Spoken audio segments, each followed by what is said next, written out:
Allahu Allahu Allahu Allah Allahu Allah ya mursalin wa ala alihi wa ashabihi ajma'in subhanaka la ilma lana illa ma 'allamtana innaka antal alimul hakim.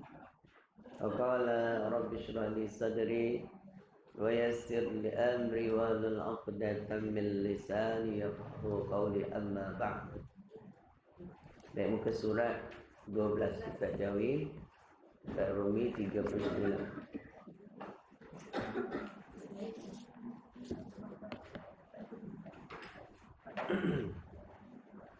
Qala musannifu rahimallahu ta'ala wa nafa'ana bi'ulumihi wa barakatihi fid dharain amin. Subhanallah. Qala musannif syahdan. Lagi hendaklah kita ketahui segala yang makruh di dalam sembahyang, supaya dapat membezakan oleh kita akan perkara yang haram dan yang makruh.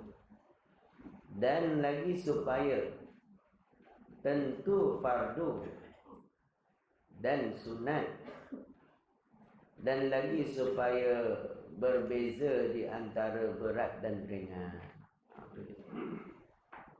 Hanya ayat saya buat sendiri, tak jumpa dalam tu. Baik, kita masuk lagi masih dalam bab solat, kesempurnaan solat. Yang ini kita kena kenal juga perkara yang sebab solat kita tu kurang pahala dia atau tak ada pahala langsung.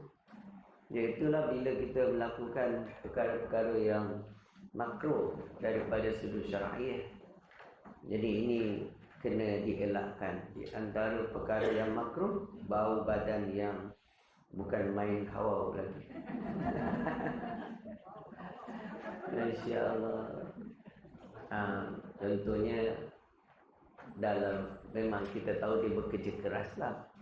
Dengan baju dia kerja tu lah dia solat. Jadi bau dia, bau peluh tu. Solat Jumaat pula, hari raya orang Islam.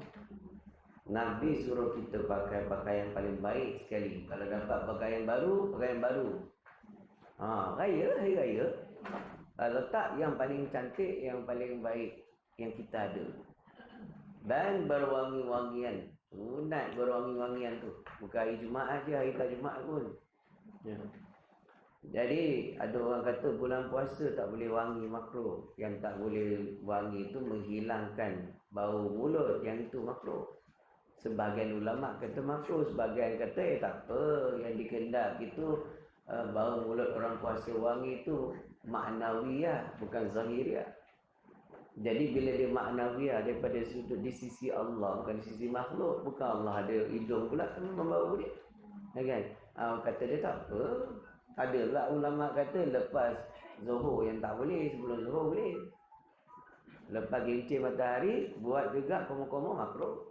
Tapi sebahagian ulama kata boleh je. Pagi, petang, siang, malam, asal dengan minum air dia sudah kan menghilang. Tapi nak solat, Nabi larang makan bawang, tak basuh mulut, tak sudi, dia solat. Jadi larangan Nabi ni mesti jadi dua hukum. Satu haram, satu makruh. Sebab dia larangan. Jadi ulama kata larangan Nabi dalam soal bau-bauan yang musuh ni ialah larangan makruh syar'iah. Jadi pakailah baju elok, pakailah wangi-wangian. Laki-laki yang kuat bau dia, perempuan yang tak kuat. Perempuan pun boleh pakai, kan tak boleh pakai minyak wangi tu. Tapi sekadar dia bau lah. Dia bau sendiri dan orang sebelah kalau pergi mampir dekat dia, bau lah. Kan? Kalau lalu tak bau. Tak berapa perasan bau tu. Kan? Orang perempuan ada boleh pakai minyak wangi macam tu. Kan? Tapi kalau kat rumah boleh pakai baruan apa? Kan? Bau minyak tanah boleh. Sekali ya. Bila lelaki dia balik, apa kau bau minyak tanah ni kena bakar ke? Kan? Asyik bau bawang aja. Kalau dalam solat makruh, Kan? Luar solat pun makruh. Jadi orang ingat dalam solat je makruh bau ni, tak, luar pun makruh. Kecuali tak dapat tidak, memang baru lepas kerja, pakaian berpeluh, memanglah tak boleh buat apa lah. Dia jadi fitrah. Dia panggil sunnatullah. Jadi maksudnya perkara itu berlaku al-kebiasaan ghalib. Baik, jadi bagaimana hukum dia seseorang yang badan dia bau? Sehingga kan kalau dia datang untuk menunaikan solat, menyebabkan orang hilang khusyuk. Jadi menjaga itu mengganggu kekhusyukan orang, sama ada dengan sebab bau badannya atau dengan tingkah lakunya, hukumnya haram.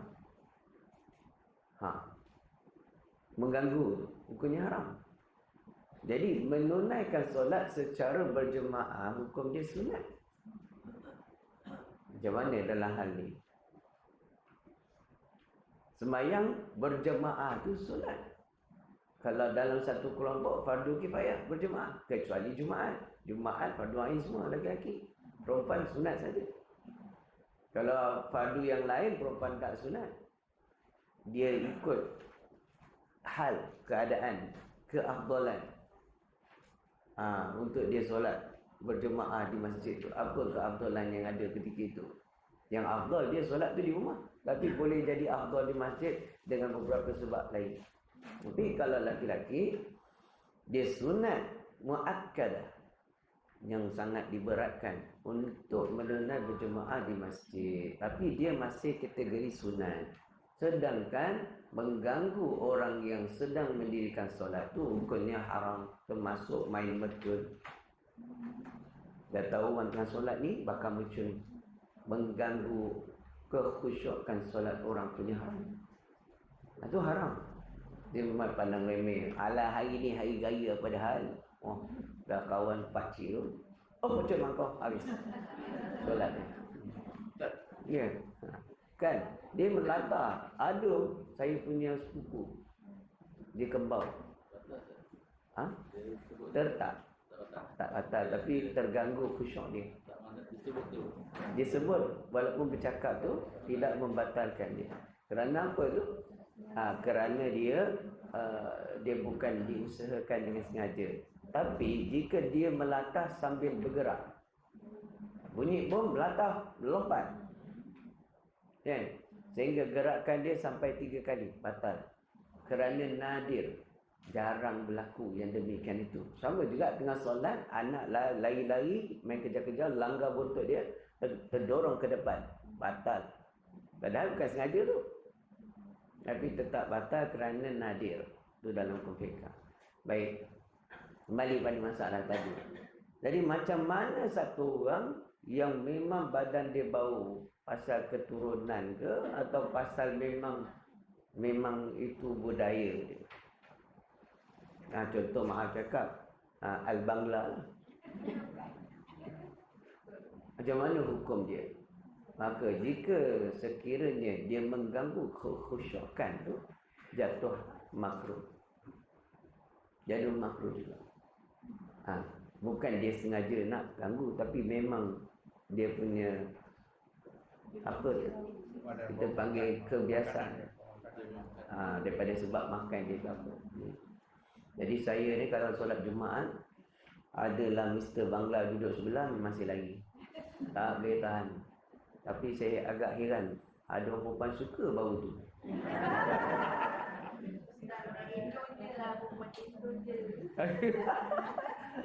Kan ada yang suka, alhamdulillah. Tak heran dan sebenarnya. Sebab ada orang berpenyakit jantung.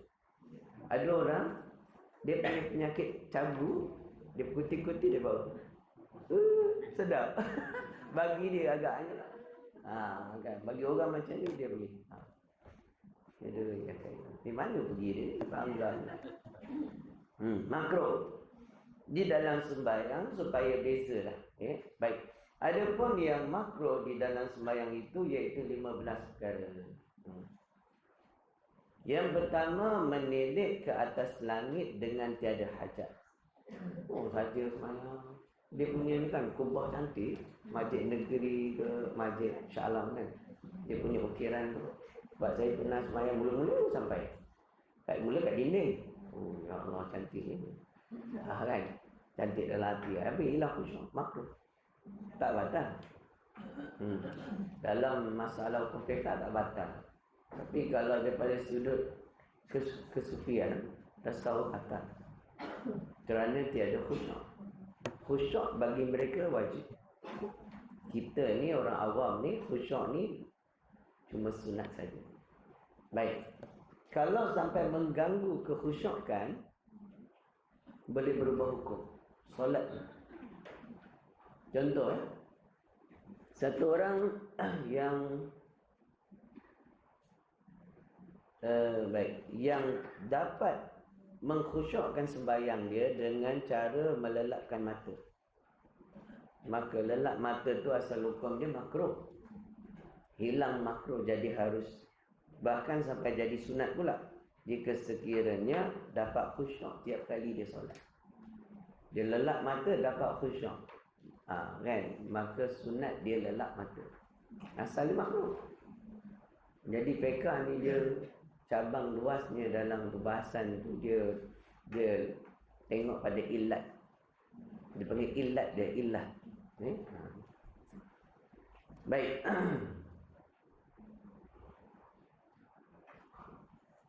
Dan yang keduanya memandang ke kiri dan ke kanan. Ini satu hal. Tengah semayang, orang lain dia pandang. Itu laluan mata dia. Kita pandang dia juga tau. Pandang kita. Kan? Seram. Ada orang dia suka pandang orang. Hukum ni makruh.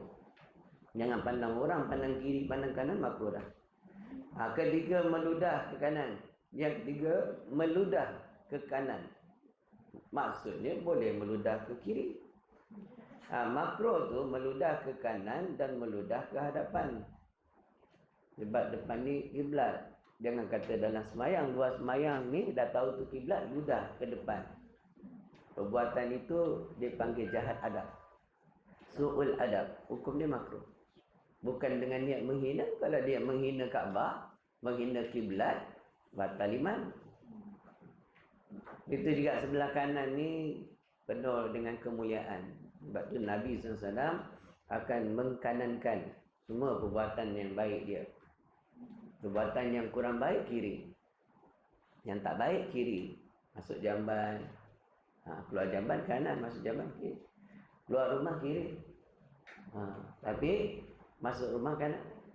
Pakai kasut, slipper kanan. Semua mengkanankan dia. Basuh wuduk kanan. Jadi kalau orang ludah sebelah kanan di dalam solat, hukumnya makruh. Ya. Kalau di luar solat harus. Itu beza. Dalam solat makruh. Luar solat harus. Maksudnya luar solat tu tak ada apa-apa masalah. Harus tu boleh buat, boleh tak buat boleh. Qala musannif rahimahullah ta'ala, dan seterusnya. Keempatnya, mengusap-ngusap akan rambut. Mengusap rambut sekali. Sekali je pun dah makruh. Kalau 3 kali, haram dan batal. 2 kali, makruh. Sebab gerakan 1, 2. Turun pula. 1, 2, turun. 3. Naik 1, usap lagi 2, turunkan tangan 3. Serentak. Mana betul turun? Batal. Hukumnya haram kerana membatalkan sembahyang dalam keadaan itu. Membatalkan sembahyang dengan sengaja, hukumnya haram.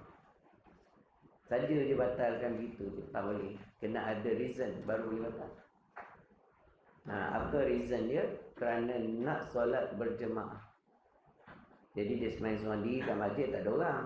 Tiba-tiba ramai pula orang masuk. Harus dia membatalkan sembahyang tu. Jika sekiranya panjang lagi. Tapi kalau dia tahu kaedah sembahyang fardu, dia hanya perlu jadikan dia sunat mutlak. Katakan dia dah 3 rakaat. Sampai pada sujud yang kedua, dia duduk terus, kemudian bagi salam. Tahiyat dan bagi salam. Jadi solat sunat mutlak. Jadi dia tak boleh main batal gitu, dia keluar. Terus tu. Jadi kalau seorang tu batal, macam mana cara nak keluar dia? Kena beri salam. Assalamualaikum, sampai situ je. Sekali tak apa. Warahmatullahi wabarakatuh. Mana kita dah niat sekali keluar daripada solat tu, baru boleh ambil wuduk. Jangan main dah batal, main jalan keluar je terus. Punya haram. Baik, qala musannif rahimahullah taala. Baik, seterusnya main rambut ni budak lelaki tak pakai kopiah ke apa. Rambutnya panjang terjuntai. Bila dia tak sujud, lepas sujud dia betulkan rambut. Sekali je gerakan dia, makruh. Jadi sebab itu kita lihat orang akan ikat dahi dia supaya tu, bukan dahi ni sikit atas lah, sebab bawah ni dia boleh sujud lagi. Janji dahi kan. Macam tu.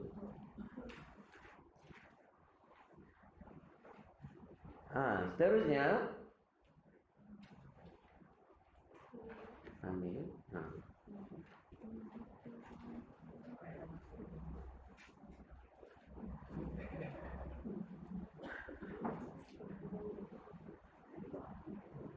Baik.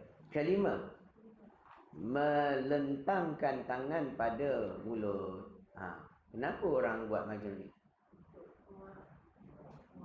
Jika tiada hajat di situ. Sengaja letak tangan lain bersemayam tak? Menjanggut, tak makruh. Kalau dia nak menguap, boleh je pegang. Nak tahan, sebab Nabi suruh kita kalau tengah solat, tahan menguap tu. Tahan sedaya mungkin. Tanpa tangan ke atau letak tangan ke? Supaya jangan menguap. Menguap tu daripada syaitan. Bersin daripada Allah. Hakikat kedua-duanya daripada Allah, tapi itu perbuatan menguap itu dibangsakan kepada syaitan.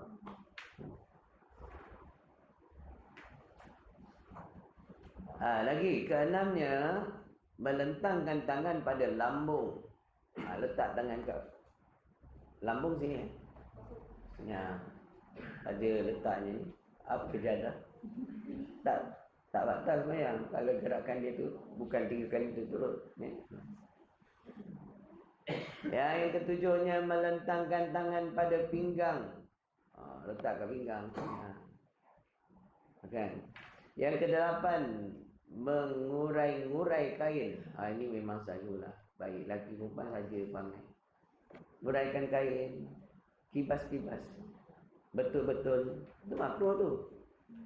Tapi melainkan orang tu bersedia untuk turun ke bawah. Kalau dia tak adjust, kain dia boleh koyak.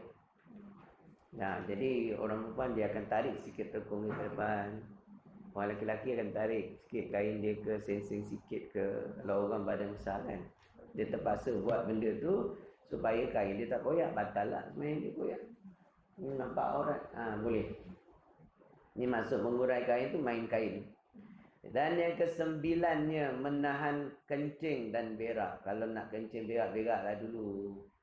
Habis saya nak dapat jemaah. Tadi dah sakit perut macam mana? Settlekan dulu masalah. Jangan tahan kentut tu dia. Tahan kentut. Apa PL? Jadi macam mana tu tengah sembahyang? Kalau tak boleh tahan kentut je lah. Habis orang sebelah masalah. Jadi macam mana nak buat? Jadi maksud ni sebelum sembahyang.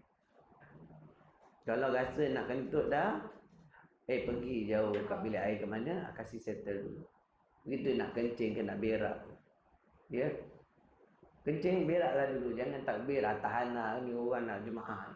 Dia tahan je, makruh. Rugi sembahyang, tak dapat pahala pun. Benda makruh kan? Pahala solat dia jadi berkurangan. Ini sebab makruh yang dia buat. Tak batal. Yang ke-10nya, berdiri sebelah kaki. Maksudnya berdiri sebelah kaki tak membatalkan sembahyang. Bagi orang yang ada dua kaki lah. Kalau dia memang ada satu kaki, tak ada masalah. Maknanya berdiri sebelah kaki. Jadi tak disyaratkan berdiri itu kena dua kaki. Yang disyarat sahnya ialah berdiri betul.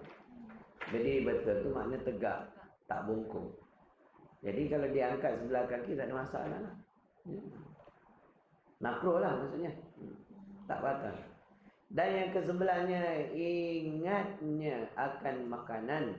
Ini Nabi cukup larang ni. Kalau kita lapar, Nabi suruh makan dulu walau dah azan pun. Kecuali kalau waktu tinggal sekadar cukup untuk solat je. Waktunya sedikit. Itu lain lah. Selagi lah waktu zuhur asar kan panjang, isyak panjang. Apa ada masalah? Kita makan dululah. Dah perut lapar dah. Jangan ingat pada makanan tu makruh. Dan yang kedua belasnya mengambil tempat dan meratakan dia zaman dulu. Zaman dulu ni dia punya dia punya masjid tak ada apa-apa. Dia tanah. Jadi dia cop tempat. Dia katakan tanah tu pasir tu, ni dia punya tempat. Jadi cop tempat tu macam cop parking tu kena makruh. Jadi ada PL orang kalau solat Jumaat dia memang nak kat situ je. Tak apa kalau dia datang awal. Maknanya dia nak istiqamah satu tempat tu supaya jadi saksi dia di yaumil akhirah, ada fadilat dia. Yang tak bolehnya memang dia hari-hari situ. Bila dia sampai lambat pun dia nak situ juga. Dia cop tempat tu. Ni tak boleh tempat saya. Dia suka hati awak datang lambat. Dia tak boleh potong orang. Dah datang lambat pergi tempat lain. Tak ada. Dia nak juga dekat tempat ni, tempat saya macam tempat dia. Tak boleh. Dalam kelas datang awal. Sebab dia setiap tempat itu dia akan mendoakan orang yang duduk. Satu dalam pengajian zikir, pengajian ilmu, ibadat kepada Allah dia ni dia akan kenal Tuhan yang duduk di atas dia. Bumi itu akan doakan dia. Tempat tu, bumi itu akan mendoakan dia. Jadi kalaulah satu hari orang tu tak ada kat situ dah, bumi itu menangis dan beristighfar untuk dia. Mohon ampun pada Allah untuk dia. Itu kelebihan dia. Jadi ramailah orang nak istiqamah pada satu tempat. Dan bila kita istiqamah pada satu tempat tu, rahmat Allah turun di situ. Dan kita tak istiqamah, orang lain duduk di situ, orang tu yang dapat. Kita tak dapat. Itu tujuan dia. Tapi dengan cara yang betul lah. Ni tempat aku, asal dia datang je sini, tempat aku pergi, nampak macam ada tulis nama dia. Kan, tak boleh. Hukum menghalau orang daripada tempat duduk dia tu haram, bukan makruh. Halau orang tu makruh, haram. Lagi satu perangai orang, ada saf depan, dia tak nak pergi, dia seorang. Ini pun haram jadah perangai. Tak boleh. Ini makruh hukum dia. Dia tu kena ke depan. Saf yang ada yang kosong untuk dia, bukan untuk orang. Dia pergi suruh orang. Saya kalau pergi masjid, selalu kena solat Jumaat kan. Kan. Kita masuk je, dia nampak kita, kan? Dia suruh ke depan. Saya senang je, saya pergi belakang, saya tolak. Tolak saya. Tak. Nak marah tak boleh. Itu cara dia. Saya selalu macam tu. Panggil situ tolak ke depan. Tak, saya nak sini. Depan. Nak sangat depan padan tu. Dia pandai arrange orang, dia tak nak ke depan. Kerana dalam Islam ni, saf yang lagi hadapan, lagi mulia, lagi banyak rahmat kurniaan Allah pada dia. Kenapa sampai menolak pemberian Allah tu? Itu makruh. Sama hukum dia, kita nak pergi musafir, kita diberi hadiah oleh Allah untuk solat musafir. Jamak asar. Tak nak buat makruh. Semayang juga, ya kita semayang tapi makruh. Kenapa rugi? Buatlah jamak dan kasar tu. Kenapa? Kerana ia kurniaan Allah. Jadi kita orang-orang yang bermusafir, jangan rasa macam Allah kurang 2 rakaat macam kurang lah semayang. Tak kurang. Dah kurniaan Allah macam tu, dapat kelebihan, mudahkan kita, meringkaskan kita dan dapat juga pahala yang besar sama. Allah tak kurangkan pahala dia. Semata-mata hadiah kurniaan Allah. Kata Sayyidina Umar pun pernah tak berkata pada Nabi SAW dan soal ni. Dia mampu, badan dia gagah, dia mampu untuk buat solat tamam. Lalu Nabi kata, tidak maukah engkau menerima hadiah daripada Tuhanmu? Dengan sebab itu, Sayyidina Umar buat juga solat jamak dan kasar. Latak dia tak mau buat. Dia nak buat sendiri, lagi seronok. Jadi macam mana tu kalau tempat yang biasa digunakan ada orang VIP, menentukan tempat tidak ada lagi. Makruh. Letak macam-macam orang kaya. Kalau kita duduk situ, mana dihalau kita, mana haram. Betul salah. Kan selalu sultan ke apa lagi orang besar-besar dia akan cok tempat. Cok kaki macam tadi. Bukan dia makruh, tak kira jawatan dia apa. Di hadapan Allah dia sama. Sama saja kita ni. Siapa yang tinggi takwa dia, dialah yang mulia di sisi Allah. Bukan siapa yang bermartabat, berdarah raja, berdarah pemimpin, dia yang dimuliakan, tak. Tapi siapa yang bertakwa, kata Allah Ta'ala, dialah yang paling dimuliakan. Kan? Jadi jadilah orang bertakwa. Jadi dalam soal solat ni jangan label-label. Tak boleh label-label.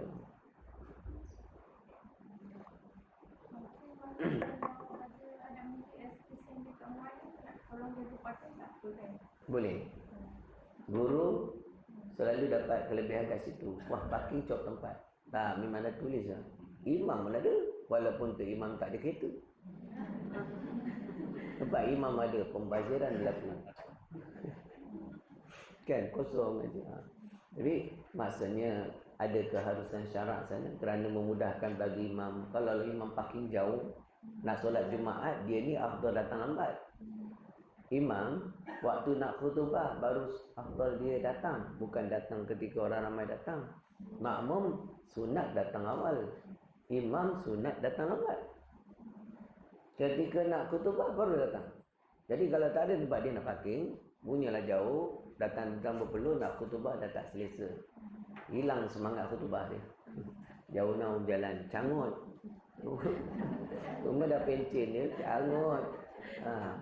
Saya pernah dulu, Tok Imam tu, dia punya cakap saya tak boleh faham dah. Dah tua tau. Saya dengar macam tu je. Apa benda ni? Kan? Alah saya jumpa dia punya pengurusan. Dia kata, tuan, imam ni dulu mungkin hebat masa dia gigi cukup, masa muda. Tapi sekarang dia dah tua, makhraj dah tak dapat. Tak sah semayang di belakang dia. Pandang saya atas bawah. Dia pakai baju macam, saya kan perangai macam budak motor je. Pandang. Tapi dia, engkau siapa? Dia kan? Kau siapa? Aku tahulah Ustaz Bilal cuma dah cakap dengan aku. Dia kata. Suara dia kasar. Tak kira lah Ustaz Bilal ke apa. Tapi kitab sebut begini. Saya bagikan kitab dia. Buka dalil ni, kitab ni, surat ni. Pergi rujuk. Saya nak dalil kitab ke? Nak dalil orang? Orang boleh terlupa. Mazhab Syafi'i saya. Alhamdulillah tak lama lepas tu dia tukar. Kan agak tak ada orang tukar. Dia kadang family dia, saudara dia, imam tu dia menghargai imam pun dia juga kan, orang lama khidmat kan. Tapi gigi dah tak ada. Mana dia dapat makhraj lagi? Buatlah gigi. Cakap pun dah tak fasih. Macam mana kan? Tu kan nak maknanya nak nak ini dia ke tak menghargai dia ke kan, dah tak ada kelayakan. Bagilah orang muda, asyik dia. Qala musannif rahimahullah ta'ala. Baik lagi.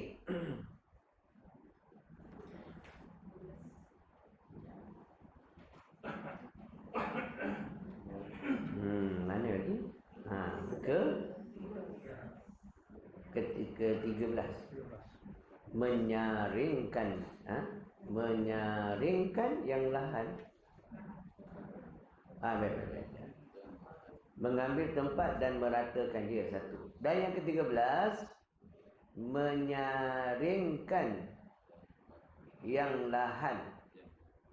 Menyaringkan. Baik, lahan tu tahu, pelat. Jadi menyaringkan kepelatan, maksudnya meninggikan suara pada bacaan yang dia lahan, yang dia tu pelatkan. Pelat dalam bahasa Melayu.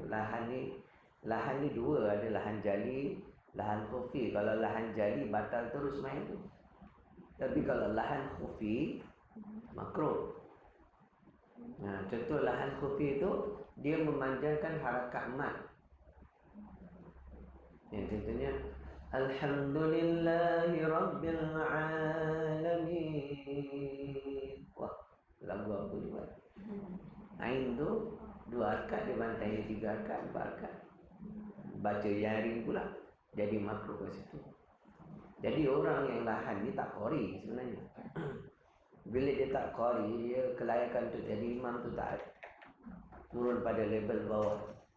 Ini kena cari orang yang qari. Maknanya tidak baca, tidak ada lahan. Jadi lahan jali khufi tak ada, apatah lagi jali lah. Yang ke-14, meninggalkan akan yang sunat. Tadi kan ada kitab Rumi kata menyaringkan juga ke? Atau menyarangkan? Menyaring ya? Okey, betul lah. Menyaringkan suara. Baik, mengambil tempat. Dah. Meninggalkan yang sunat. Yang ke-14, saja tinggalkan yang sunat. Contohnya ada tasyahud awal, dia tak mau buat, saja tinggal. Terus dia rakaat ketiga. Sembahyang dia sah sebab dia sunat. Benda sunat dia, tapi dia tinggalkan, hukum dia makruh. Sunat mana yang makruh ni? Sunat dia ada dua, sunat hai'ah dengan abad. Iaitu sunat abad. Sunat abad, bila dia tinggalkan, akan dijabarkan, yakni digantikan dengan sujud sahwi. Kalau sunat hai'ah, tidak dijabarkan.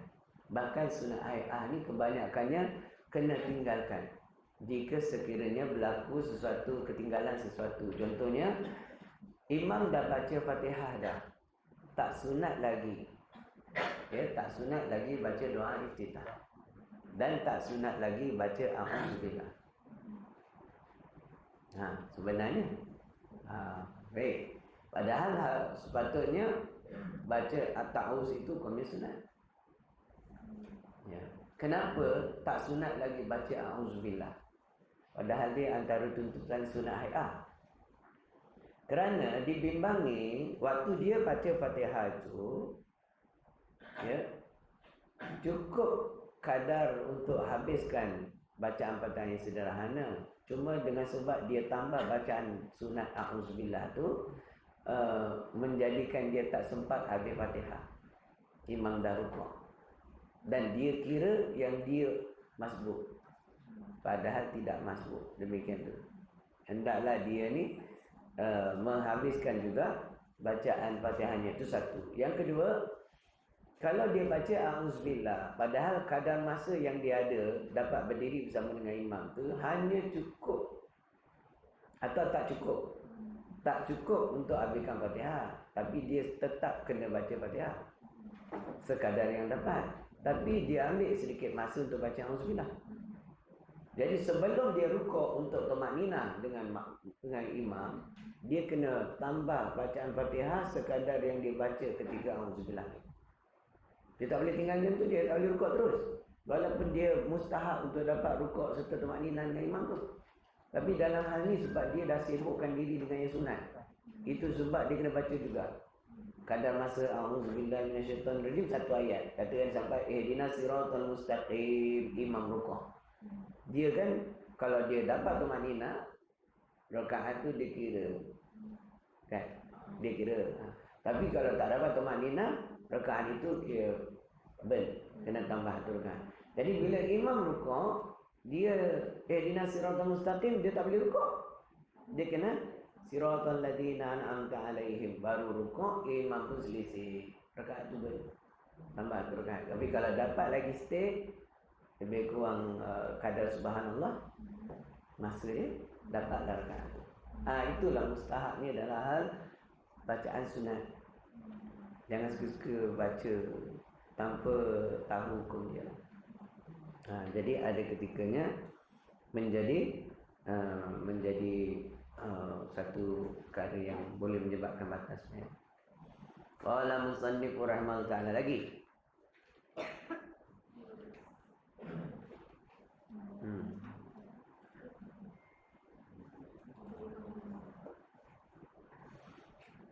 Lagi menyaringkan pada belakang imam. Baik. Yang ke-15 perangai menyaringkan bacaan pada belakang imamnya. Itu makruh. Kalau sampai terganggu imam tu dah haram dah. Baca kuat pula. Imam terfikir aku imam kerja. Kadang dia baca nak dengarkan bacaan rukun qauli, dia terkuat sangat. Jangan sampai orang depan, kiri kanan belakang boleh dengar sangat. Ya, sekadar telinga dia dengar sekut. Qala musannif rahimahullah ta'ala lagi. Adapun tempat yang makruh sembahyang itu yang tersebut di dalam kitab fiqh ada 7 tempat. Tadi itu perkara makruh, yang ini tempat yang makruh didirikan solat. Yang pertamanya pada rumah berhala. Pada rumah berhala ni termasuklah tempat sembahan orang kafir. Walaupun tak ada berhala. Hukumnya makruh. Termasuk rumah yang ada patung. Dia bukan sembah patung tu, tapi dia ada patung perhiasan. Patung perhiasan gambar negro, gambar telinga besar, taruh kat TV, taruh kat bilik. Makruh sembahyang di situ. Apa hukum perhiasan patung macam tu yang sempurna sifat dia? Haram. Patung mainan sempurna tak apa. Patung baby, Doraemon, Pokemon bagi dekat anak cucu untuk main boleh. Tapi kalau kita simpan sebagai perhiasan punya haram. Kan ada pergi Sarawak, ada ukiran patung. Ini semua yang bawa jin suka duduk sana. Orang-orang yang pakai perabot jati suka buat ada patung gimau. Macam patung ada patung tu ada banyak tangan dia. Dewa-dewa. Bukannya haram, tak boleh. Setan masuk, malaikat tak masuk. Rumah tu bila malaikat tak nak masuk, rahmat Allah terputus. Bila rahmat Allah terputus, dalam rumah gaduh laki bini, anak pun jauh. Tak ada keamanan, sakinah tak ada. Walaupun nama dia Baiti Jannati. Tak ada syurga je kat situ, macam neraka. Gaduh. Adik-beradik bergaduh, suami isteri bergaduh. Setan yang nama Dasim tu paling suka kat situ. Dia memang duduk kat pintu, tapi bila ada patung dia standby duduk situ dah. Dah jadi tempat beranak pinak dia dah.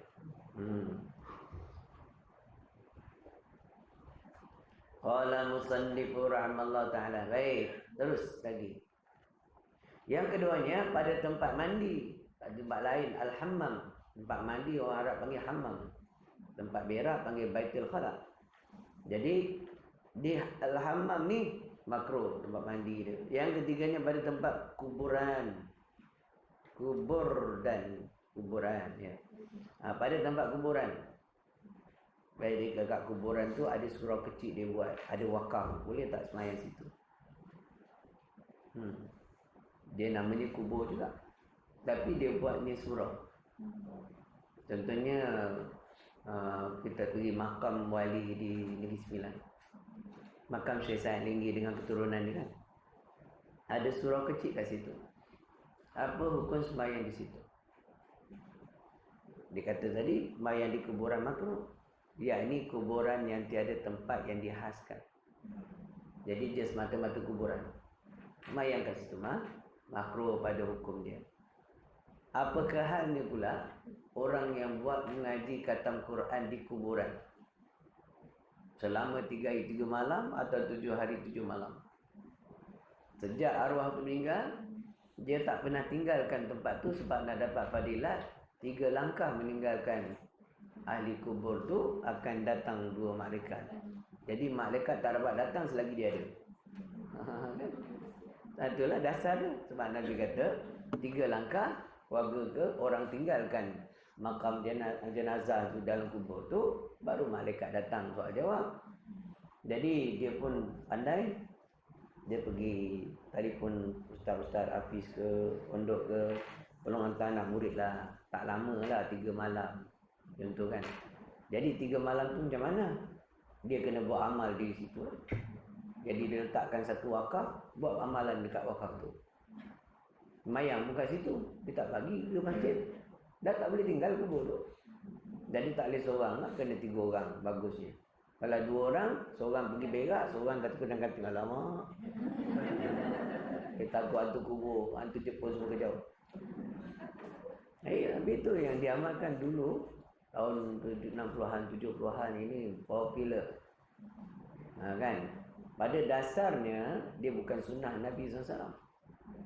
Tapi tidak ada larangan daripada Nabi SAW untuk buat macam tu. Larangan tak ada. Adakah perbuatan itu melanggar hukum syarak? Contohnya tidur di tanah kuburan, adakah diharam? Tak haram. Kemudian membaca Quran di perkuburan, adakah dilarang? Tidak. Lain kalau kita baca jampi nombor ekor, haram. Jadi tak ada larangan macam tu. Ulama pun kata harus buat dia. Jadi ramai lah yang buat masa zaman-zaman itu. Jadi ada orang akan hantar nasi dia pergi kat situ je. Dia jadi 3 orang ada tanda, saya pergi ulang. Dia takkan semayang di masjid pun. Dia berjemaah kat situ je. Jadi soal dia semayang betul-betul kat kubur tu. Kalau ada pun dia angkat tikar ke apa kan, papan ke tikar ke, lepas tu dengan apa kemah. Apa hukum dia? Sebab dasar kitab ni makruh, dia kata makruh. Dari dalam keadaan macam itu, apa hukumnya tiada makruh dia? Benda makruh ni dia boleh berubah sebab ilat tu ada ilat. Apa ilat dia? Ilah dia buat pekerjaan yang baik, yang sunnah. Yang sunnah iaitu menghadiahkan akan pahala bacaan. Sunnah di sini ni ialah dengan makna menghadiahkan akan pahala atau mendoakan akan orang yang telah meninggal dunia. Sama ada dengan bacaan Quran ke, atau dengan doa ke, atau dengan tahlil ke yang dia buat. Itu yang jadi hilang makruh. Jadi harus. Tapi zaman sekarang dah tak nampak. Ada orang tunggu kubur. Menakut semua. Tak ada jarang. Tapi pondok Darul Mutakin ada buat. Jadi kalau ada tu kita buatlah. Jadi ada bayaran besar. Orang panggil pandai-pandai lah, takkan orang tu duduk macam tercongok dekat kubur tak dapat apa-apa. Bukan saya yang buat, anak murid buat. Nak kena fikirlah kalau Bangla punya kerja pun satu hari berapa dia sesat? 150. Kalau tukang paling command pun 80 ni jam, 50 tak ada. Sehari takkan nak bagi dia RM10. Kan dah duduk tu je lawan hantu, lawan lalat. Lawan apa lagi? Lawan ketakutan. Lawan nyamuk. Anda pandailah. Kan? Bagi dia buat khatam Quran banyak kali kata. Wallahu alam. Apa hukum dia dapat upah pula dalam hal tu? Mereka semua ada hukum. Halalan thayyibah. Kenapa? Kerana khidmat dia tu. Bukan nilaian bacaan dia. Tak ada nilai dah. Khidmat dia tu. Dia tak tidur tu. Dia 3 orang tu, dia boleh bergilir. Awak tidur, kan dah 1 juzuk kejut aku. 1 juzuk tak ada lah. Biasa dalam 5 juzuk, kejut. 1 juzuk baru budak Hafiz laju 15 ke 20 minit habis. Kan, satu juzuk dia laju. Kita satu juzuk 3 bulan belum tentu habis. Kita dah habis laju. Dia satu hari satu malam tu boleh khatam. Dia satu hari boleh khatam. Dia tak ada masalah, dia punya bacaan dia dah lancar, orang dah lancar. Qala musannif rahimahullah ta'ala. Dah cukup masa tu. Okay, itu stop.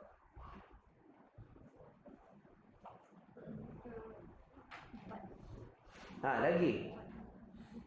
Sembahyang pada jalan raya.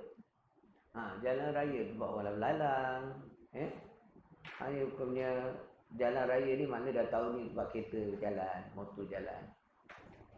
Jika sekiranya ia membahayakan nyawa, haram pula.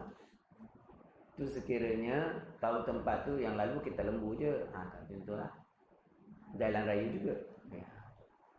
Jadi tempat lalu kenderaan, walaupun dia tak membahayakan, orang nampak orang mengelak sekalipun, hukumnya makruh. Yang seterusnya, yang kelima, makruh juga sembahyang ni pada tempat orang yang lalu lintas. Ni pun satu perangai. Tempat orang nak lalu lintas, itulah dia solat. Contohnya sembahyang depan pintu.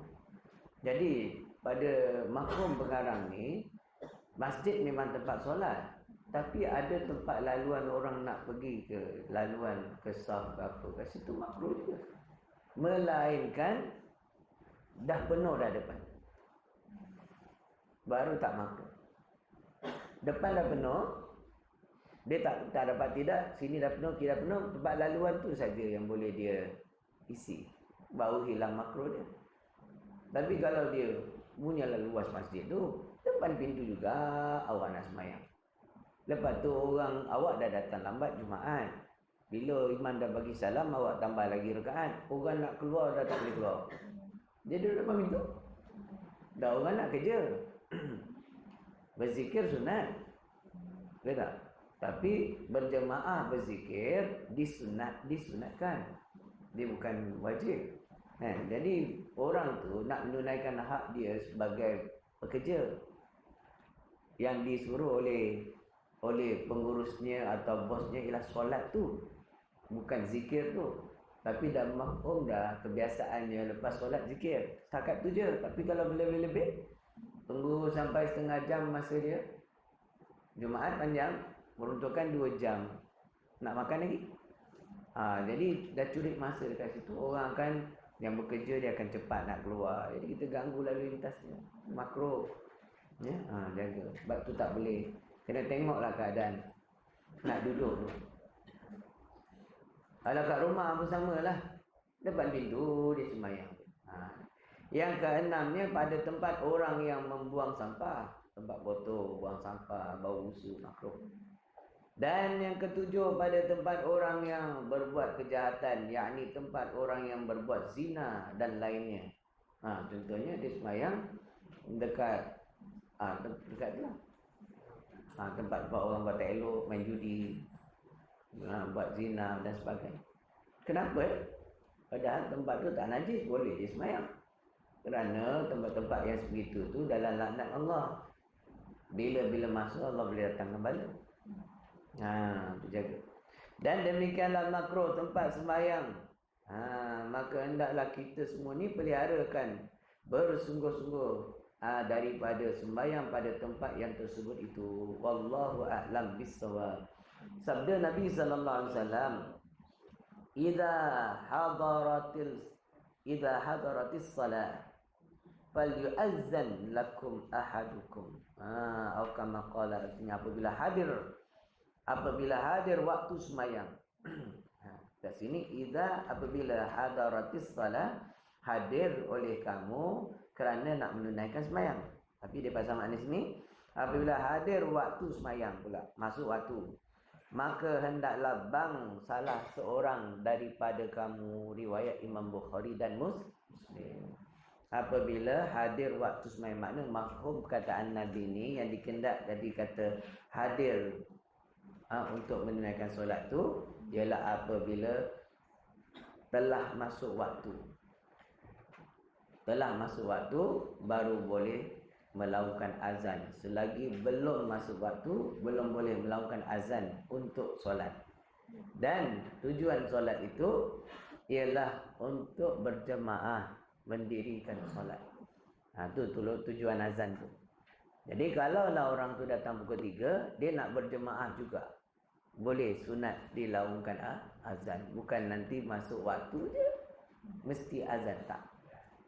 Dalam masuk waktu syarat sah untuk melakukan azan, sunat untuk melakukan azan.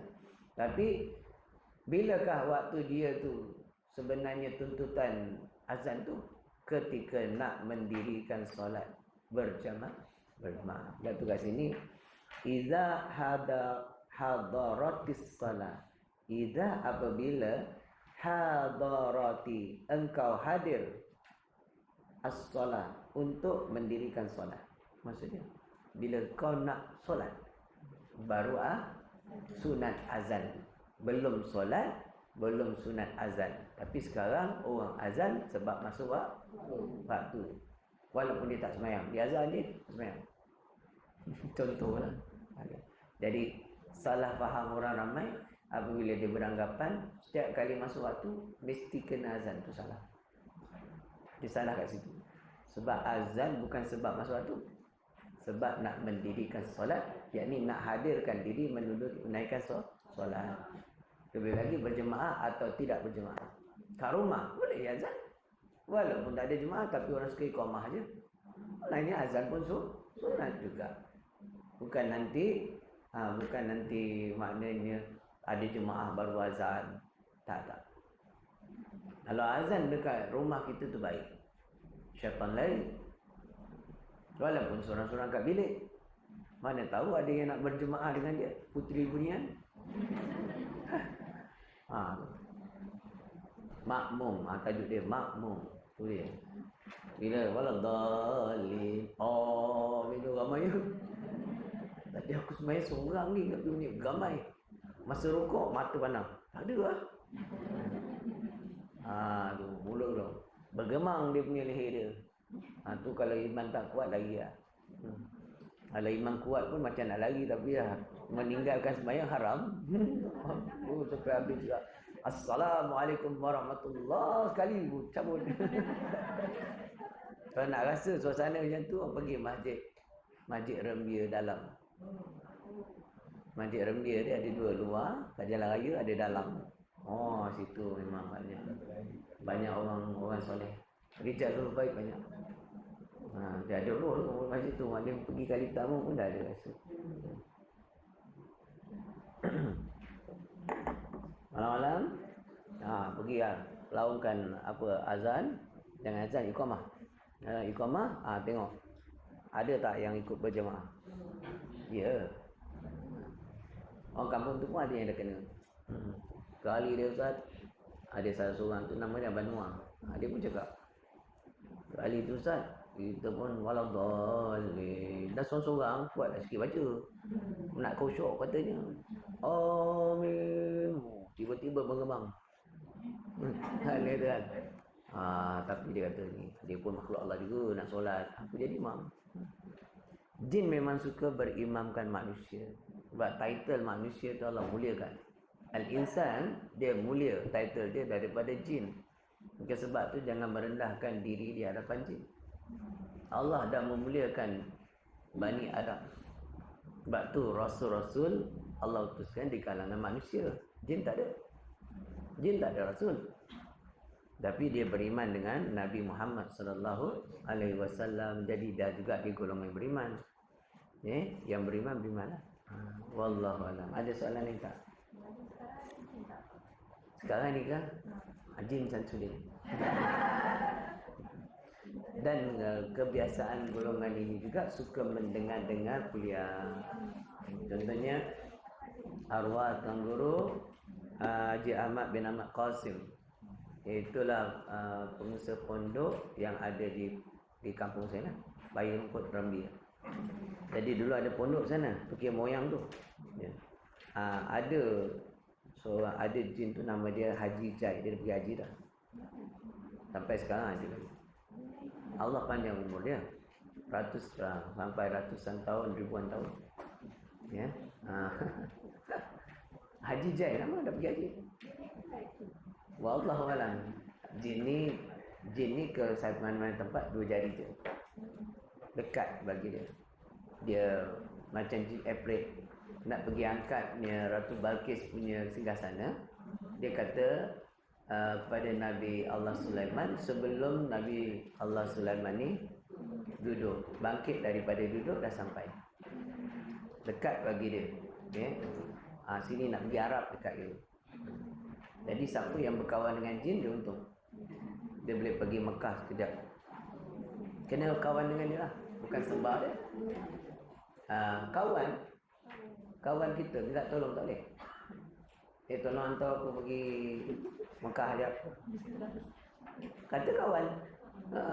Aduh, Zam-zam al-kazam kan. Dah lah kan. Maksudnya benda tu harus berlaku. Kalau orang dulu biasalah. Kita je tak biasa. Orang dulu biasa. Yang ada kadang-kadang tu lagi biasa. Wallahualam. Ya.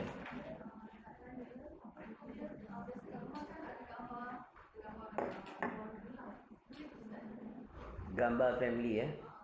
Disebut dalam kitab ada beberapa kitab, di antaranya kitab Bulughul Maram dalam soal patung dan gambar. Jadi ada sedikit huraian di sana pendapat ulama berkenaan dengan gambar yang kita gantungkan di rumah. Jadi gambar itu satunya kalau gantung di ruangan terbuka orang boleh nampak selain pada kita tu hendaklah menutup aurat satu. Yang kedua gambarnya itu tak penuh. Ulama kata kalau dia tak penuh, gambar tu separuh badan ke kan, tak apa. Tapi kalau penuh, jatuh juga haram dia. Cuma ada satu pendapat ulama yang lain kata tak mengapa. Ya, walaupun sempurna kedudukan dia, harus dengan syarat tidak adalah unsur-unsur maknanya mendedahkan aurat kalau dia letak tempat umum lah. Macam ruang tamu rumah orang datang kan, kalau dalam bilik tak ada hal, buatlah macam gambar Superman pun tak apa, gambar kais bender je dalam bilik dia punya lah, tak ada hal. Bender tak ada, bender kat luar akan ikut bayarnya. Kan. Jadi tak apa. Jadi gambar tu sendiri kalau dalam kitab Bahrul Mazi dia urai lebih dalam. Melihat aurat dengan mata kepala hukumnya dengan melihat aurat di dalam gambar tak sama. Kalau melihat aurat orang, anak Adam dengan live, dengan mata kepala, hukumnya haram. Jadi kalau melihat melalui gambar bukan live, maka situ ada pendetailan. Jika mendatangkan fitnah, baru jatuh haram. Jadi jika tidak mendatangkan fitnah, semata-mata gambar tu gambar tak ada apa pun, gambar dia sendiri tak tutup aurat kan, atau gambar bini dia tak mendatangkan fitnah, harus yang demikian. Tu hukum. Jadi apa hukum menonton televisyen? Dalamnya kejap pelakon tu pakai tudung, kejap tak ada tudung. Televisyen kalau ikut hukum budak-budak tabligh, TV tu haram, dia angkat, dia baling ke bawah. Ni semua buat maksiat, dia pecahkan TV tu, pecahkan TV tu. Baik bagi kita jual dapat duit. Jadi dia tu bukan orang tabligh, itu orang baru nak bertabligh. Dia choice. Macam saya dulu lah, tapi saya tak buang TV. Hampir-hampir je. Dan sebab bila kita dapat agama, kita keluar 3 hari, budak-budak lagi sekolah rendah masuk menengah, 12 tahun masuk 11, masuk 13. Jadi saya keluar 3 hari, keluar 3 hari, saya tambah lagi 3 hari, seminggu, 4 hari lebih kurang saya balik rumah. Cuti sekolah pun habis, saya balik mak saya tengok di atas bawah, lain macam anak aku ni, anak soleh ni. Asal semayang pantang, belum azan 5 minit dah sampai surau. Dia punya semangat nak yang amal tu, baru dapat agama, dia genggam bara api tak ada hal. Jadi saya makan tak makan macam dulu dah. Duduk bawah, tak nak duduk atas kursi. Duduk sunnah style. Oh, abang saya pandang. Abang yang sulung. Cakap, Meh, kau duduk elok sikit. Kan kaki kita naik, dia tak pernah tengok tu. Dia selalu bersila kan. Asal kau makan macam ni, ha? Elok-elok lah. Bang, inilah cara makan yang paling elok. Menjawab kau, Dia cakap, iya bang, ini sunnah Nabi bang. Ini yang paling elok. Aku cakap sila. Oh, dia marah, dia abang. Kau adik pandai pun jawab lah. Selama hari tak jawab. Kan? Menjawab juga, dia ambil, dia sepak je. Terbang nasi saya. Cakap astagfirullahaladzim, sabar ujian. Orang boleh dapat iman ke dahsyat. Ada putih nasi tak. Dia pun tengok adik aku ni macam kau jangan isim pula. Jadi saya tengok televisyen. Bila azan je, adik-adik tengok juga televisyen. Tak sembahyang. Masa tu saya punya anggapan solat tu wajib disegerakan. Tak mengaji, kita tu ikut kita dapat semangat. Jos lah, orang panggil jos lah. Jadi kenapa kau lalai ni? Saya pergi, dia tutup TV. Abang saya tu atas TV ni. Hai, aku tengah tengok kau tutup buat apa? Dia marah kan? Ingat Allah dulu. Hablum minallah. Allah dulu, baru hablum minannas. Otak kau dia kata. Tak tahu kan? Bang, tak boleh bang. Ini melalaikan bang. Ini setan. Melalaikan ni. Lalai kepala otak kau dia kata. Dia bukan ke sembahyang tu waktu dia panjang. Kejap lagi aku sembahyang dah. Baru terfikir. Yelah waktu sembahyang kan panjang. Jadi kita ingat sembahyang awal waktu tu wajib. Dah kita tak tahu kan. Itulah puncanya seperti masuk pondok. Abang saya yang tadi yang sepak tu nak pergi hantar. Dia kata sebelum kau ni lagi teruk, jom aku hantar. Dia lah hantar saya masuk pondok. Kan? Cari pondok sampai juga. Masya-Allah. Pengalaman. Kenapa tu? Semangat nak beramal. Tapi budak-budak tabligh yang baru ikut memang itu macam. Ada yang sampai ambil TV, dia berada atas pelik tu, dia jatuh. Berderai. Ada sampai yang tu. Jadi sebenarnya bila kita belajar, memahami dan beramal, baru kita akan faham. Tak macam tu lah patutnya. Ada seorang tu kan, kenal lah juga. Orang kampung. Sama juga, baru keluar. Jadi ni mak saya cerita. Arwah mak saya cerita. Dia lepas dia keluar, dia dapat semangat untuk beramal. Dia tegur mak dia. Mak dia kalau pergi sidai baju, pakai singlet. Luar rumah, dia marah mak dia. Mak ni aurat haram. Lah orang boleh dapat iman kan? Mak ni haram, tak boleh. Tarik mak dia masuk dalam. Mak dia, kau ni apa? Anak itik nak ajar mak itik berenang. Kan? Aku tahu lah. Mak dia tak nak dan tak sedapnya. Bila mak dia enggan tu, masih dari bajunya tu, dia pergi lempang mak dia. Astagfirullah. Itu yang tak apa sedap. Itu pasal apa? Tak ada ilmu satu. Bila dapat benda yang macam ni, dia kena, bukan saja kena semangat, dia kena ada ilmu. Tidak, itu jadi macam tu lah. Pada satu perkara kita rasa baiklah dia nak cegahkan mak dia daripada buat benda dosa. Cara dia tak betul. Jadi cara menghalalkan cara tak boleh. Buat satu perkara tu mesti betul ikut syar'i. Tak boleh drastik. Sama juga.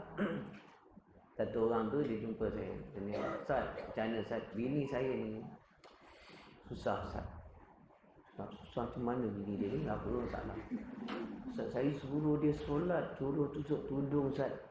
Dia marah saya Ustaz, dia maki. Dia tanya, hantar ni bila datang mengaji ni? Anak jinak-jinak ni Allah bagi hidayah ni dah dalam 2-3 bulan Ustaz. Dia anak pegang kuat. Jadi isteri hantar selama ni, dulu anak larang Ustaz. Anak yang ajar dia pergi shopping sana, pergi sini, beli baju semua. Nak kata hantar Hantar dapat hidayah, dia belum dapat. Hantar tak boleh drastik. Suruh dia beli, dia kata dia beli tudung, labu, suruh dia pakai, beli balik kan. Macam mana orang tu nak pakai? Dia tak pernah pakai selama ni. Awak kahwin dengan dia pun sebab masa macam tu kan. Cakap awak bagi dia masa. Dia memang dah macam tu perangai dia. Sebab Nabi Allah suruh bil hikmah. Cara macam mana tackle dia supaya dia boleh tutup aurat. Bukan boleh marah-marah macam tu. Siapa nak ikut? Jadi makan masa. Dia dah memang macam tu. Bukan boleh ubah dia drastik gitu, tak boleh. Iman dan juga iman dan hidayah tu milik Allah kan. Allah yang boleh ubah dia, tak boleh. Jadi awak sayang dia sayang. Kalau sayang dia, ni step by step. Kalau tidak, habis. Sampai nak bercerai dah. Ya, macam ni saya tak boleh tahan Ustaz. Baru 3 bulan. Awak hidup mana berapa tahun ni? Ada anak lagi. Ya, tahan Ustaz. Saya cari lain lah. Wah, kaki saya dengar macam tu lah. Meninggal juga. Saya cakap, kau takkan macam ni kan. Allah bagi kau hidayah tu syukur supaya kau dia boleh tarbiyah dia. Itulah juga lagi kan. Tak boleh drastik. Bagi dia masa. Jadi walhasil berapa lama tu sebab dia mengaji juga dengan saya. Dia tanya dah baik perkembangan. Macam mana Umar? Alhamdulillah Ustaz dah pakai tudung. Awak pasal tak. Saya kata step saya bagi dia tudungnya. Tudung apa? Tudung bawal. Tudung biasa tu, tudung apa? Yang lapik kat sini. Dia tudung biasa dia boleh kita kan. Saya kata syukur lah pakai juga kan. Lama-lama dia akan step. Ini awak nak suruh dia terus pakai funda. Amboi. Kan. Itu level mana? Kan wallahu a'lam. Itulah dia. Jadi buat suatu perkaranya Allah kata ud'u ila fi sabili rabbika bil hikmah wal mau'izatil hasanah. Hendaklah kamu menyeru pada jalan Allah ni, pada jalan Tuhanmu dengan hikmah. Hikmah itu apa? Kebijaksanaan. Dan mau'izah, pengajaran tingkah laku haliah yang baik. Pengajaran yang baik. Itu Nabi suruh. Jangan drastik. Nabi Allah sendiri tarbiyah manusia untuk mengharamkan arak dengan 3 kali ayat turun. Ayat pertama tak ada haram. Suruh kurangkan, jangan kamu sembahyang ketika kamu wa antum sukara. Ketika kamu sedang mabuk. Dia tak haramkan terus.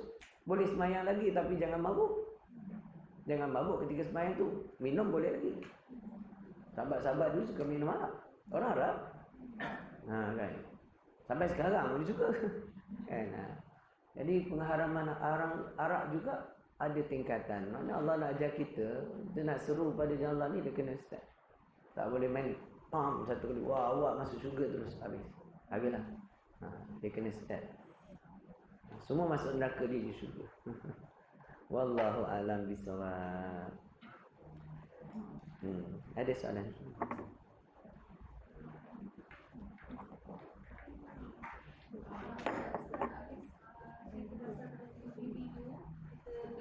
Mana satu orang ni? Okey. Tengok TV. Okey. Kita gambar yang tak buka aurat tu. Yang Ustaz cakap dia tak habis itu. Tak habis gambar yang tak tutup aurat tadi. Seperti gambar family dia. Kan? TV. Gambar televisyen. Nombor nak tahu pasal semua kaki televisyen. Tengok cerita Indonesia sampai 200 episod dia. Pelik sih. Ini kalau baca buku dah habis, kitab majmuk habis. Jadi kata dia. Jadi para ulama menyatakan melihat aurat di dalam gambar, termasuk dalam gambar tu televisyen lah. Dia tidak terus jatuh haram, melainkan bila mendatang fitnah. Macam mana boleh datang fitnah? Awak pakai lebay ni, pakai tengok cerita orang seksi-seksi, kan mendatangkan fitnah bagi agama dan serban tu haram ketika itu. Tapi jika sekiranya tidak, dia tengok dengan family dia dan tengoknya tu sekadar tengok filem tu, macam contoh filem Transformers. Best tengok robot tu, science fiction apa semua tu. Kan jadi tidak mendatangkan fitnah bagi dia seperti boleh menyebabkan tinggalkan solat ke atau menyebabkan dia nak rogol orang ke. mendatangkan perkara kejahatan seperti berzina ke, tak ada sampai macam tu, maka dia cuma makruh saja. Itu je hukum dia. Jadi macam mana, apa hukum ada televisyen dan melihat televisyen? Penting. Zaman Nabi tak ada. Tak ada televisyen. Sebab tu sampai sekarang mufti mana pun tidak mengeluarkan fatwa menonton rancangan dalam televisyen tu haram. Mana ada? Ada. Mufti mana yang kata menonton rancangan dalam televisyen tu haram? Padahal dia tahu televisyen mesti ada muka auratnya daripada dulu lagi, zaman Donang Sayang. Zaman Siti Tanggang lagi. Itu juga surat khabar. Gambar kan? Gambar dulu surat khabar baca Ria lah, surat khabar utusan Malaysia ke apa ke. Surat khabar ada gambar perempuan yang mendedahkan aurat, gambar lelaki pemain bola yang pakai sopir. Ada gambar, tapi tak ada satu mufti kat Malaysia ni daripada dulu sampai sekarang keluarkan fatwa haram melihat gambar di dalam surat khabar. Tak ada. Ada? Tak ada. Atau mengharamkan surat khabar memang tak adalah. Mengharamkan melihat aurat yang ada di dalam surat khabar. Tak ada. Sebab hukum dia tadi tu terpulang pada individu itu. Kalau dengan sebab dia lihatnya Sofia Jin kat dalam gambar tu boleh menaikkan nafsu sehingga berbuat kejahatan, haram bagi dia. Tak bagi orang lain. Dia tengok keadaan dia. Ada. Pada dasarnya hukum melihat aurat tu haram. Tapi melihat dalam gambar different. Dia ada keadaan tertentu. Dia ada berkait dengan mendatangkan fitnah. Kalau tak, mana boleh tengok televisyen tu rumah kita. Pakat tutup je lah. Tengah ceramah je boleh. Kan? Wallahu a'lam bishawab. Okey tak? Jawapan tu boleh faham kan? Saya tak menggalakkan. Saya sini susah tengok televisyen saya. Masa tak ada satu. Kalau ada pun tak dapat tengok. Rumah tengok. Orang jangan dia. Saya handphone tak minat pegang. Jadi kalau orang mesej saya lambat jawab tu, jangan kecil hati. Saya handphone tak ada di poket. Dia kadang kat anak, kadang kat rumah, kadang kat table. Saya memang tak sewa. Handphone tu tak lekat. Kalau orang tak boleh, tak ada handphone, mati. Saya tak. Jadi kalau telefon tak dapat ke, tu jangan kecil hati. Saya akan jawab lambatlah, sehari 2 baru kadang jawab, kadang malam. Tengok keadaan. Tak minat. Tak tahu lah daripada dulu. Wallahu a'lam. Lain? Ya. Boleh cerita tentang perang antara Hamas dengan Israel tadi dengan peristiwa zaman itu. Baik, Armageddon akan berlaku di sekitar tanah Arab, iaitulah di Mekah, Madinah, juga di Syria. Sebenarnya di Syria. Tapi kalau berlakunya di baik, nak bagi tahu Palestin itu sebahagian daripada Syam kan? Peta dulu. Iraq ialah Syam. Yaman, Iraq, Syria. Tapi Palestin termasuk dulu.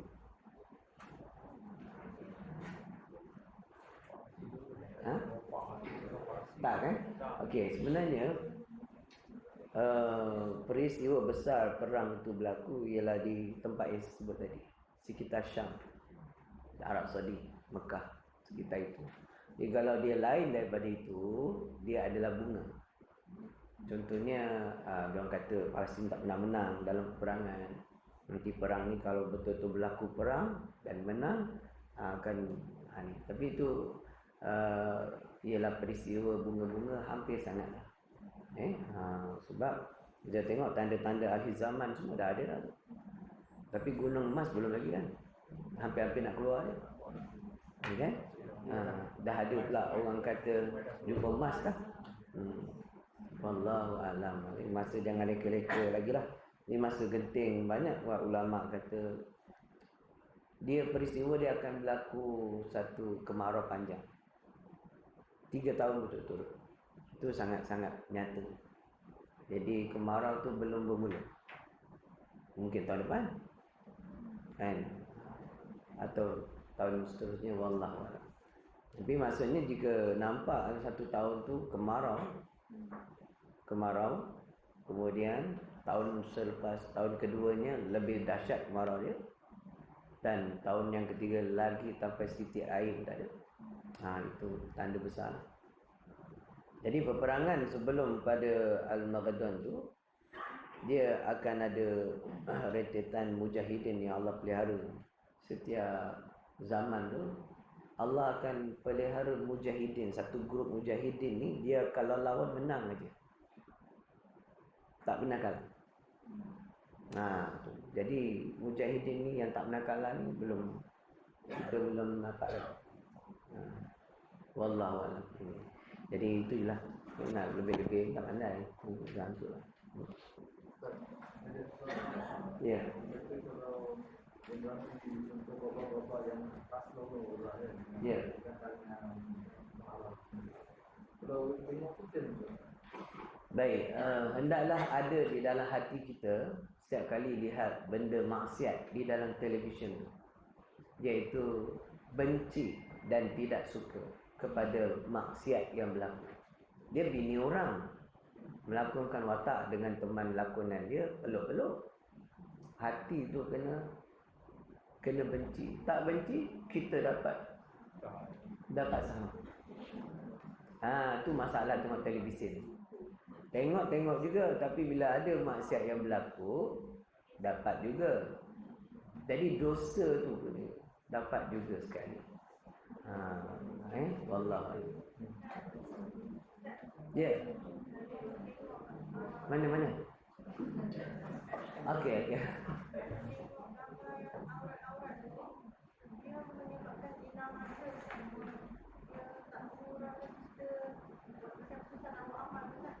Ya, betul. Di antara perkara yang mendatangkan fitnah bagi kita tau, bukan bagi orang, bagi kita, ialah bila kita lihat perkara-perkara yang seumpama itu menyebabkan hati kita gelap dan kita jadi, iman kita jadi lemah dan keasyikan kita pada ibadat akan berkurangan. So dia adalah perkara yang mendatangkan fitnah bagi kita. Jadi haram bagi kita menonton yang demikian. Tapi belum tentu orang lain. Bagi kita, yes. Tak semua orang yang macam itu boleh menyebabkan diri dia leka, lalai atau tak boleh muraqabah dengan Allah. Tak semua orang. Ya. Contoh, ada orang isap rokok, dia tak akan dapat hampir dengan Allah. Kenapa? Kerana rokok itu makruh bagi diri dia. Bila buat pekerjaan makruh itu mendatangkan murka Allah, maka apa yang akan hijab antara dia dengan Allah, maka muraqabah dia akan terbatas. Tapi bagi seseorang yang lain, rokok itu jadi asbab untuk dia menghilangkan mukasyafah. Jadi perbezaan, isap rokok tapi beza rokok. Kan? Jadi harus bagi dia pula merokok. Bukan dia makruh, bukan dia haram. Ada orang haram terus rokok. Sama juga dengan soal menonton televisyen tadi. Kalau lihat secara live, itu dipanggil zina mata. Tak ada syak dan tidak ada khilaf ulama. Zina mata secara live. Tapi kalaulah dia lihat melalui gambar atau televisyen, hukumnya bersandar kepada illah atau reasonable dia tadi. Apa dia? Mendatangkan fitnah bagi diri dia ke, atau bagi agama dia ke, atau bagi keluarga dia ke, baru jatuh haram. Situ. Ni hukum fiqah ni. Kalau cerita pasal kesufian, itu semua kena hijab tu. TV tu hijab dah. Jadi tanya tu tadi sebut fiqah. Saya jawab fiqah. Wallahu a'lam. Baik. Kalau kita menarik keluarga untuk kebaikan pun boleh je. Dia benda ni depan Allah sebab apa? Ad-dunya la'ibun wa lahwun. Dunia ni ialah permainan, gurau senda Ya, dunia itu adalah dunia. Jadi jangan kita terperangkap dengan segala perhiasan dunia dan apa yang kita panggil nikmat dunia. Jangan sampai kita terleka daripada tanggungjawab kita sebagai hamba lah. Jadi sambil hidup dekat dunia tu, dia kena jadikan dia mazra'ah. Nabi kata ad-dunya mazra'atul akhirah. Dunia ni jembatan ke akhirat. Jadi guna tu semua untuk jembatan kita di akhirat. Contoh, saya tengok televisyen untuk tahu keadaan isu semasa. Semasa nak tahu keadaan isu semasa tu akan berlaku benda-benda yang tak elok. Contohnya ada perempuan Mak Saleh jadi wartawan cerita pasal Palestin, pasal Israel. Aurat tu. Apa hukum saya lihat isu semasa tu? Harus. Adakah haram memandang Mak Saleh? Tak, bukan itu nak pandang, bukan konsep dia, tapi dialah yang timbul. Adakah dia dinamakan zina mata? Tak. Zina mata ni ialah sengaja mendatangkan pada fitnah. Tak ada maknanya tidak ada kebaikan daripada sudut agama. Baru jadi zina mata. Yang syarat ni satu live. Kalau tak live dia ada kena tengok ilah. Baru boleh jatuh. Contoh lagi. Allah menyuruh, syariat Islam menyuruh orang yang hakim yang hendak menjatuhkan hukuman had zina kepada seseorang, first kena ada saksi yang lihat live. Dia kena menyaksikan benda tu, batu lesung dengan rumah lesung masuk, dan melebihi had hasyafah. Pencipta habis. Had hasyafah tu kena masuk betul. Kalau main laga-laga dia tak. Kenapa? Bukan kata zina, bukan zina mata lagi. Mendapat seronok kan? Tapi dia suruh menyaksikan. Keharusan dia tak haram ketika tu. Dia kena saksi. Dia tak saksi, dia tak boleh jadi saksi. Dan had zina tak boleh dijatuhkan. Nampak tak? Padahal itu live tu, bukan televisyen. Nak bagi tahu hukum tu berubah dengan ilah dia. Ni ilah dia apa? Pasal nak had zina kena saksi dengan mata kepala. Itulah Tok Imam dengan orang pak saksi dia mengintai rumah orang. Asal hukum mengintai ni haram. Tapi bila dapat khabar dah, nampak pula ada saksi kata perempuan masuk, lelaki berdudukan dalam tu. Dia pun minta tengok, la ilaha illallah. Dengan mata kepala tau. Tak haram. Tak zina mata. Itu sebagai gambaran hukum. Jadi apa tak lagi yang bukan live. Samalah je. Wallahu a'lam bishawab. Baik.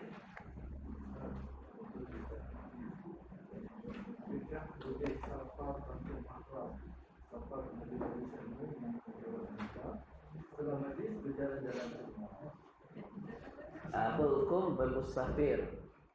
Orang perempuan bermusafir tanpa mahram. Pada dasarnya hukumnya haram. Itu yang disebut dalam kitab larangan syar'i. Tapi ulama kontemporari, ulama moden, termasuk ulama moden tu ulama yang terkemudian, ulama dipanggil mutaakhir. Mereka mengeluarkan fatwa keharusan bagi muslimat untuk bermusafir dengan beberapa syarat. Jika tidak dengan mahram, maksudnya dia musafir dengan syarat satu, tidak bahaya bagi dia, iaitu fitnah juga tu, mendatangkan fitnah bagi dia. Maka haruslah dia bermusafir dengan syarat ada musafirnya itu keselamatan, faktor keselamatan.